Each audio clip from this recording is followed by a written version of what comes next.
Nipsey Hussle was a rapper who managed to rise from his violent past to becoming a Grammy-nominated artist and successful entrepreneur. He went from dropping out of school and joining the Crips gang when he was 14 to putting out several mixtapes of which Jay-Z bought 100 copies of for $100 each, and collaborating with artists such as Drake, Snoop Dogg, and Rick Ross. And today we're gonna look at my take on his top 10 rules to success.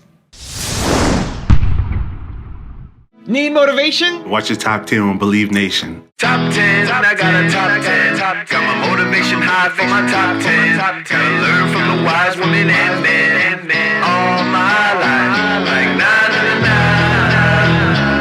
9. For my top 10, top 10, 9 to 9. This one's for my top 10.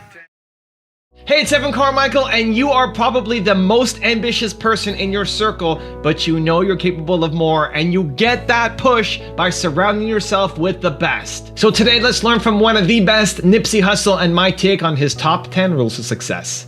Enjoy. Okay, let's kick it off with rule number 1, have a plan. Without sounding like everybody else sound, you know what I'm saying, and trying to keep it as real as I can keep it with everybody paying attention and watching. The most important thing, number 1, is you got to get rid of doubt. If you got doubt in what you're doing, it's not going to work. You know what I'm saying? And the way to do that is you have a plan. Because if you got a plan, it's not like just a pipe dream. You have a step-by-step list of things to do to get to your goal. If you don't have that, it's very hard to really have faith in what you're doing. Because as soon as something pop up, it's going to look like the end all. But if you got a game plan of everything you need to do, you know, one thing pop up, well, I still got to do this, and that, so this ain't going to stop me. You know what I'm saying? Another thing pop up. Well, shit, I accomplished this 2 things. Since my last obstacle, I only got 3 more things to do. Let me keep pushing. Pretty soon, you attained your goal, and then you create another one. But without a game plan and without a strong sense of faith in what you're doing, it's gonna be real hard to accomplish anything. Rule number 2, have a strategy. When I drive Crenshaw, top my school was hitting me. He's like, bro, you killing them. You did one thing wrong, though. I'm like, what? He's like, you called it a mixtape. Like, you should have called it your album, bro. You tripped. I'm like, nah, because I didn't want to have a sales history. 50 Cent told me that, man. He like, you know, years ago, he like, hustle. He like, regardless of what they say, you in a good space because you never sold the album. So when you go back to negotiate your deal, you don't have a sales history. They're gonna have to comp your prospective sales, what they think you might do. And you from the coast, you from LA, you got a big market. You know what I mean? They're gonna compare you to artists like, you know what I mean, that have sold units on the West. And that's gonna impact your negotiation. Whereas if you go indie and sell 20,000 units, they're gonna base your deal off of that. And I'm like, damn, that's good information. I never thought of that. So I made sure that I didn't go to retail until I did my deal. Rule number 3, find leverage. We living in a new era where, for example, I don't got cable TV, I watch the internet. Majority of my content comes from on-demand outlets, YouTube, Netflix. This is where I go to get my thing, or the blogs. And I got a cell phone that can connect me to the world like everybody else do. And so I think what that created is what, you know, they call like a global underground. Cause I'm not what you call a mainstream artist. We ain't on every mainstream outlet, but it's a global following, and we can go around the world and see that. And so my thing was to leverage that to create a new type of deal. You know what I mean? That's different than the standard paperwork that they're gonna offer you off being a hot artist that got potential to sell. So my main focus was to leverage the global underground to create an unprecedented type of situation. Rule number 4, make sacrifices. Sometimes you gotta take 2 steps back to take 10 forward. I mean, I gotta fall back from having my jewelry, you know what I mean, having my everyday money, riding around the hood on leather and chrome, smoking weed all day, calling the homies up. You got that for me for sure. Going to pick up 200 here, 500 here, 1,000 here, and that's my day. I had to let go of that luxury, go back to being a young dude that was pinching every penny. Maybe he had $20 a day to spend, 10 on a sack of weed, 10 to eat, just so I could stay creative and work. And it was hard for my ego. Also, if you want to learn from other leaders in the Black community, check out my 254 Black Excellence series. It's free. The link to join is in the description below. Most important thing, number 1, is you got to get rid of doubt. If you got doubt in what you're doing, it's not going to work. Rule number 5, be proud of what you do. I'm at peace with what I'm doing. I feel good about what I'm waking up doing and about my lifestyle. At one point, I wasn't proud of my lifestyle. You know what I'm saying? I wasn't content with what I was doing on a day-to-day basis. I wasn't happy with that. So it was eating at me. Even though I'd be on the surface, cool and straight, deep down I knew that this wasn't the direction of what I need to be doing. Now I wake up with the feeling that I'm going in the direction that I'm here for. Like what I'm on this planet for, I'm doing it. Right. Bigger than just the LA, bigger than some gang banging, bigger than some street shit, just some human shit. I'm doing what I'm here to do, I feel like. So it feel good. Rule number 6, use the power of the heart. I would say the best thing I learned from a woman is just, the power of the heart. Mm-hmm. You know what I'm saying? Just to see that work in their life and how that turns out. Like my grandmother, somebody that was always kind to people to the point where you might feel like you gotta protect her. Somebody can take advantage of her. She's very kind to people. But then I look at how her life played out. She happy. Mm-hmm. She ain't got no regrets. She walk around lighthearted and got a glow at 88 and still kicking and smiling.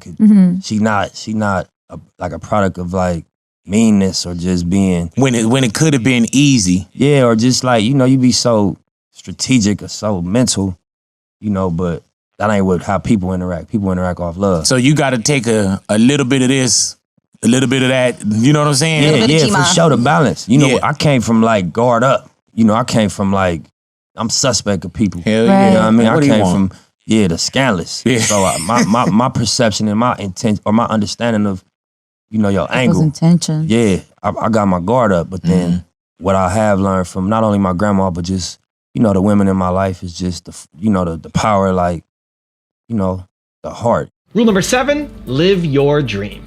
Success to me, I say it a lot, it's just being able to do what you love to do and support yourself off of it. Live your dream and do what you love to do every day. So I'm successful in my eyes because I don't sell dope, I don't go to work, I do music and I love to do it. And that's all I had to do to maintain. Rule number 8, don't listen to the little man. I did everything with my process, point A to point Z. I went out and made the relationships with the producers. I took the music into my house, imported it into Pro Tools, graded the shit out, recorded myself, ran from the Pro Tools to the mic and back and forth, bounced it down, burnt it on CD, took it into the street, promoted myself, sold it myself, went into these meetings, articulated my vision to the label, signed the deal, put my first foot forward to the street with my mixtape series. This was all me. So if my engineer tell me, oh, we can't do that, I engineer, my nigga, so you get out the seat, let me take care of that.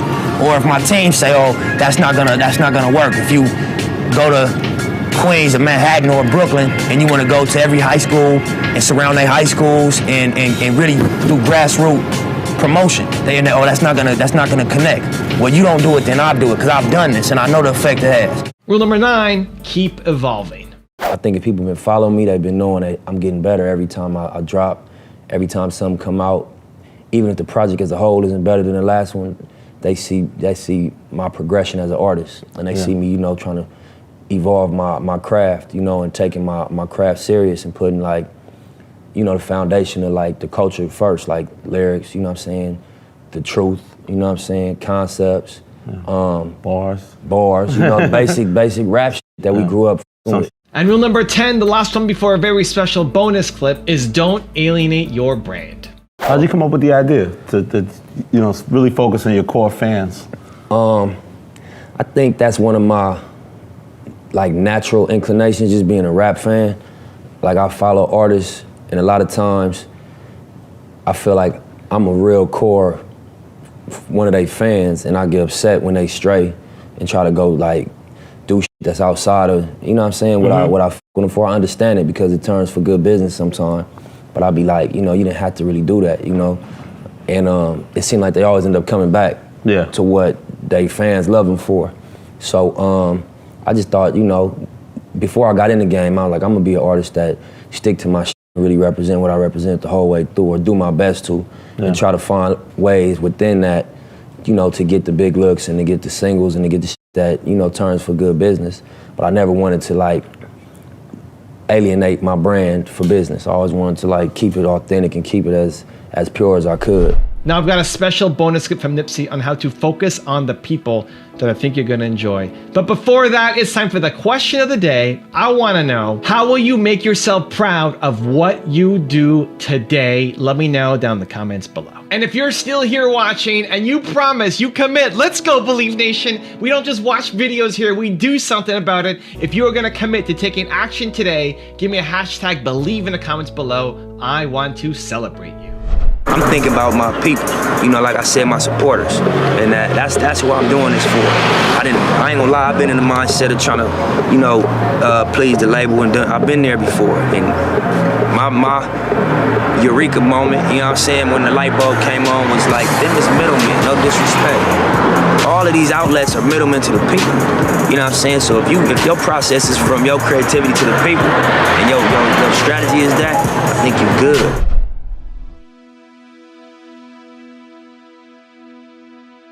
If you want another awesome video in our Black Excellence series, check out the video right there next to me. I think you'll enjoy it. Continue to believe, and I'll see you there.